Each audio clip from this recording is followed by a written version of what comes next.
Hello friends, સ્વાગત છે તમારું આજના ફ્રેશ બ્લોગમાં. અને આજે અમે જઈ રહ્યા છીએ ડીમાર્ટમાં. તો સાનવીબેન જો એનું નાનું બેગ લઈને ચાલતી થઈ ગઈ છે. રસ્તામાં એને અમારી વિંગના એક માસી મળે છે. એ પૂછે છે, એ છોકરી ક્યાં જશો? તો એ ઊભી રહી જાય છે. અને હવે પહોંચી ગયા છીએ ડીમાર્ટમાં.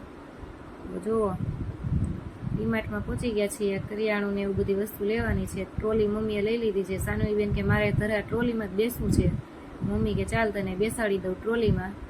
તો સાનવીને બેસાડી દીધી છે ટ્રોલીમાં. અને હવે આપણે ડીમાર્ટમાં વસ્તુની ખરીદી કરવા માટે આવી ગયા છીએ. ખાંડ ને એવું લઈ લીધું છે મિત્રો. ટ્રોલીમાં સાનવીએ નાખી દીધું છે.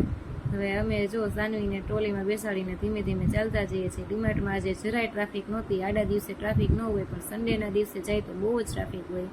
ખરીદી થયા પછી સાનવી કે મારે કોન ખાવો છે આઈસ્ક્રીમનો. તો અમે લઈ લીધા છે અમારે ત્રણેય માટે એક એક કોન. હું તો 2 જ કોન કહેતી હતી મમ્મીને લેવાનું, પણ મમ્મી કે સાનવી હોતો આખો કોન ખાઈ જાય. તો સાનવી હાટું આખો કોન મમ્મીએ લીધો છે. અને હકીકતમાં એવું થયું મિત્રો, જો તો ખરા સાનવી આખો કોન ખાવા માંડી છે. હવે તો સાનવી માટે સ્પેશિયલ અલગથી કોન લેવો પડે છે. બોલો, અત્યારના છોકરા કેવા છે, 2.5 વર્ષની સજી સાનવી છે તો આખો કોન ખાવા માંડી છે. બોલો, જો તમારા છોકરા પણ આખો કોન ખાઈ જતા હોય તો તમે પણ મિત્રો કોમેન્ટ કરજો.